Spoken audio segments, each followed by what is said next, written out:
बहुत दिनों से वामपंथी और देश विरोधी गद्दार लोगों को समझ नहीं आ रहा था कि ये मोदी जो दिन रात हमारी कह के ले रहा है, इससे कैसे छुटकारा पाया जाए। वो रवीश कुमार जैसों की नौकरी खा रहा है, अरविंद केजरीवाल से लेकर हेमंत सोरेन जैसों को चक्की पिसिंग पिसिंग करवाने पर उतारू है।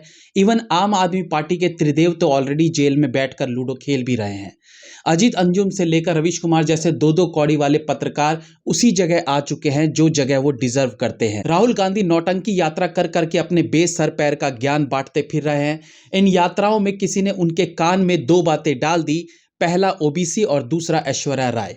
बुढ़ापे में राहुल बाबा बौराते हुए नजर आ रहे हैं। आपने राम मंदिर का फंक्शन देखा, उसमें आपने एक ओबीसी चेहरा देखा, एक आदिवासी चेहरा देखा, उसमें एक नहीं था, उसमें अमिताभ बच्चन थे, ऐश्वर्या राय थी।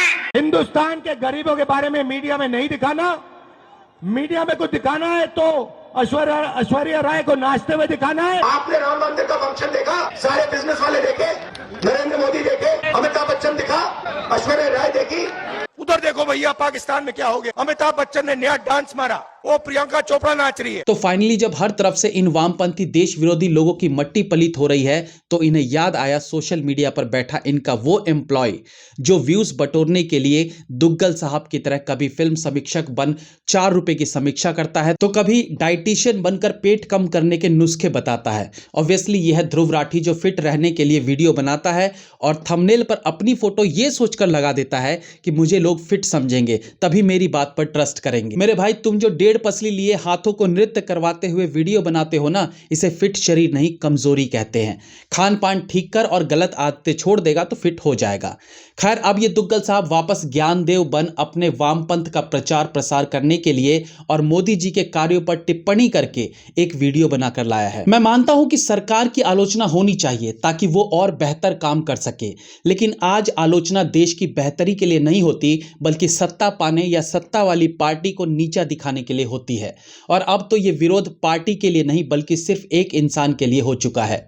ध्रुव राठी ने अपनी वीडियोस में मोदी को तानाशाह बताया है और पिछले कुछ समय के कार्यों को कटघरे में खड़ा करके उसे गलत बताते हुए उस पर अपनी बात की है। पहली बात तो खुद को निष्पक्ष दिखाने की ध्रुव राठी की कोशिश कभी कामयाब नहीं हो पाएगी, क्योंकि इसके पास्ट की वीडियोस ये दर्शाती हैं कि ये खुद किस तरह से पॉलिटिकल पार्टीज के तलवे चाटता था, ये किस प्रकार से वामपंथी रवीश कुमार के शो का हिस्सा बनता था।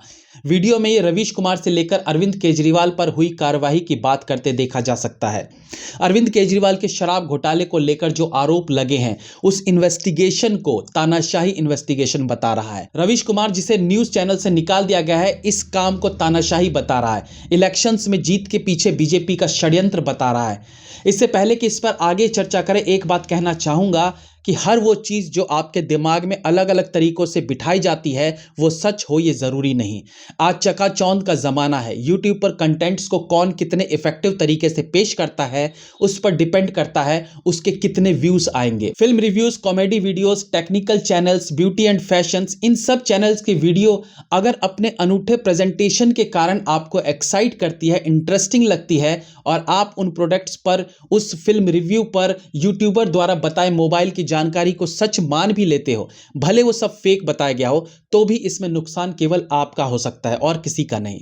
लेकिन ध्रुव राठी जैसे लोग जो 5 लोगों की एडिटिंग टीम लगाकर 5 लोगों को रिसर्च पे बिठाकर वीडियो बनाता है, अच्छा ये 5 लोग रिसर्च नहीं करते, प्रोपेगेंडा सेलेक्ट करते हैं और फिर ध्रुव राठी इन रिसर्चर द्वारा रिसर्च प्रोपेगेंडा पर वीडियो बनाता है। इसकी वीडियो में एक बैकग्राउंड म्यूजिक सुनाई देगा जो आपको अंदर से एक्साइट करेगा, कुछ अखबारों की कटिंग लगाएगा ताकि आपको लगे कि वो जो बोल रहा है वो सच है, क्योंकि वो अखबारों में छपा भी है। और सबसे बड़ी बात, ये आपके माइंड से खेलकर आपको जताएगा कि जो ये बोल रहा है वही सच है। अब बाकी की वीडियोस यानी review, take videos, beauty fashion videos की प्रेजेंटेशन से आप इंप्रेस होकर उनकी बातों को सच मान ले, वो चलेगा। लेकिन ध्रुव राठी जैसे लोगों के प्रोपेगेंडा में अगर आप फंस गए तो नुकसान आपका नहीं बल्कि देश का होगा। एक आदमी जो रात दिन मेहनत करके देश की दिशा बदल रहा है, ये ध्रुव राठी जैसे औने पौने लोग उसके लिए भी आपके मन में प्रश्न खड़ा कर देंगे, जबकि हकीकत से ये आपको कोसों दूर रखेंगे। It's all about presentation. कौन से अखबार या वेबसाइट की कटिंग से ही अपनी बात को प्रूव करता है?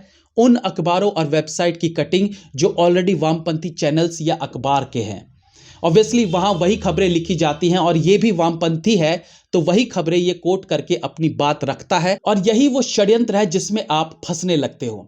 मैं ये मानता हूं कि उसकी वीडियो क्वालिटी अट्रैक्टिव है, 4 लोगों की एडिटिंग टीम मिलकर अच्छे से एडिट करके वीडियो रिलीज करते हैं, लेकिन इसका ये मतलब नहीं कि इसकी बिना सर पैर की बातों को आप सच मानते चले जाएं। एक तरफ ये खुद को न्यूट्रल बोलता है, लेकिन दूसरी तरफ इसकी पुरानी वीडियोस देखेंगे तो ये दिल्ली के स्कूल में जाकर अरविंद केजरीवाल के फेवर में वीडियोस बनाता था कि कितने अच्छे स्कूल बनाए हैं केजरीवाल ने, जबकि दिल्ली के स्कूल्स की पोल कब की खुल चुकी है। वीडियो में ये डेमोक्रेसी को लेकर नॉर्थ कोरिया का एग्जाम्पल देता है और कहता है कि अगर देश में वोटिंग्स हो रही हैं, सरकारें चुनी जा रही हैं, तो इसका यह मतलब नहीं कि यह डेमोक्रेटिक देश है।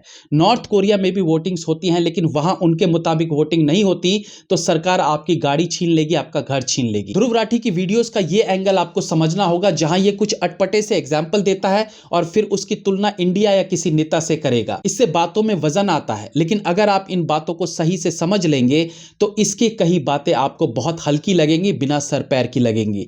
नॉर्थ कोरिया के लिए जो इसने बोला, क्या यह भारत में होता है? क्या आपको आम आदमी पार्टी को वोट देने से जेल हो जाती है या कांग्रेस को वोट देने से फांसी हो जाती है? अगर ऐसा होता तो पूरे देश पर बीजेपी का कब्जा होता। सेम 2 टके के एग्जाम्पल वो पुतिन के लिए भी देता है और कहता है पुतिन के खिलाफ जो कैंडिडेट खड़ा होता है उसे मार दिया जाता है या डिस्क्वालीफाई कर दिया जाता है। और ये कहते हुए एज आई सेड एक अखबार की कटिंग पीछे चिपका देता है। बस यही वो माया जाल है जिसमें ये फंसाने की कोशिश करता है। ठीक है, एक बार ऐसा हुआ कि पुतिन के विपक्ष वाले कैंडिडेट की मौत हो जाती है, लेकिन इसका यह मतलब नहीं कि यह पुतिन के इशारों पर होता है। पुतिन के इतने लंबे शासन में कोई एक ऐसी बात हो जाती है या ऐसा इंसिडेंट हो गया, उसे ही कोट करके ये अपनी बातों में आपको उलझाना शुरू कर देता है। जबकि अगर आप स्मार्ट हैं, आप प्रोपेगेंडा को समझ सकते हैं, तब आपको पता चलेगा कि ध्रुव राठी नाम का ये जंतु किस कदर वामपंथ में जकड़ा हुआ फ्रस्ट्रेटेड इंसान है। फ्री और फेयर वोटिंग की ये बात करता है। इसके अनुसार बीजेपी ने पूरे देश के ईवीएम पर कब्जा जमा लिया है। तब तो इसका मतलब है कि केजरीवाल को दिल्ली पर बीजेपी ने ही बिठाया हुआ है, बीजेपी ने ही केजरीवाल को सीएम की गद्दी सौंपी हुई है। क्योंकि अगर पूरा ईवीएम बीजेपी के हाथों की कठपुतली है तो फिर पूरे देश में बीजेपी सरकार होनी चाहिए। लेकिन ऐसा है क्या? नहीं, ऐसा नहीं है। 70 साल के बाद मात्र 10 साल पहले बीजेपी सत्ता में आई और 10 साल से लगातार जो परिणाम वो दे रही है, जो दबदबा उसने विदेशों में बना रखा है, देश में जिस तरीके से 370 से लेकर राम मंदिर जैसे मुद्दे सुलझा रही है, उसके कारण वो सत्ता में टिके हैं। ईवीएम पर बहसबाजी ध्रुव राठी के मानसिक स्थिति के बिगड़ने की ओर इशारा कर रही है, जिसके पास डिफेंड करने के लिए कुछ नहीं बचा है। उसके बाद भी वो 30 मिनट की वीडियो बनाकर देश के पीएम को तानाशाह बता रहा है। देखिए, नॉलेज लेने के लिए आप इसकी वीडियोस देखिए, मैं भी देखता हूं, लेकिन ध्रुव राठी एक ऐसा इंसान है जो पॉलिटिकल वीडियोस में प्रोपेगेंडा लिया रहता है और ये बात कई सारी वीडियो से साबित भी हो चुकी है। इन सब को देखते हुए मैं अपना 30 मिनट इसके प्रोपेगेंडा पर खर्च नहीं कर सकता था, इसलिए लास्ट तक मैंने वीडियो नहीं देखी, क्योंकि मैं जानता हूं कि ग्राफिक, म्यूजिक, न्यूज़पेपर कटिंग और स्क्रीन पर बोली गई विशेष बातों को लिखकर वीडियो पर भरोसा दिलवाने वाली ट्रिक्स बेबुनियाद हैं।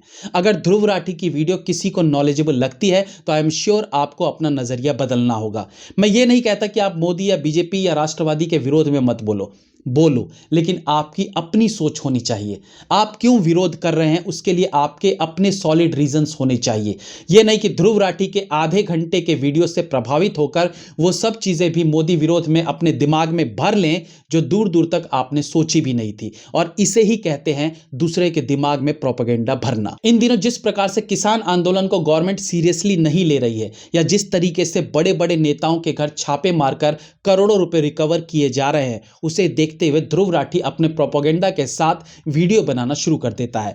जबकि पिछले 3 सप्ताह से संदेश खली में जो भयानक घटनाओं से पर्दाफाश हो रहा है, क्या उस पर इस इंसान ने कभी कुछ बोला? और बोलता भी तो वहां भी हक देता, क्योंकि वामपंथी जो है ना वो देश विरोधी होता है। देश के नुकसान से उसको खुशी मिलती है और साथ ही वो अपने दूसरे वामपंथियों के लिए आवाज उठाता है। जबकि संदेश खली में जो हो रहा है हिंदुओं पर, उसे देखकर ये शुतुरमुर्ग बन जाता है। अपनी मुंडी तभी बाहर निकालेगा जब किसी बीजेपी शासित प्रदेश में कुछ ऐसा घट जाए जिससे वो लोगों को बरगला सके, वरना इस चिंदी चोर पर कोई फर्क नहीं पड़ता।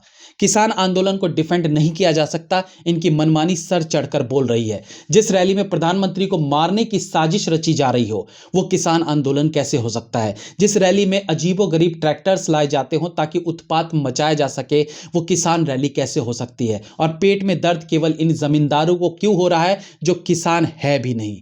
किसान आंदोलन पर तो बहस करने का मन भी नहीं करता, क्योंकि जिन्हें अभी भी इन नकली किसानों का षड्यंत्र नजर नहीं आ रहा है वो एक्चुअली इसे समझना भी नहीं चाहते और समझ के भी नासमझ बनने का दिखावा कर रहे हैं। और ऐसे लोगों में से एक है ध्रुव राठी। मैं तो इसके प्रोपेगेंडा को समझता हूं, इसलिए नेगेटिविटी ना आए इसलिए इसकी वीडियोस देखना बंद कर दिया। आप देखिए, लेकिन उस प्रोपेगेंडा को समझने के लिए देखिए, उसमें फंसने के लिए नहीं, क्योंकि ये एक जोक की तरह है। तो इससे पहले आपके पैर में ये चिपके, आप इसे पैरों तले मसल दीजिए। जय हिंद, वंदे मातरम।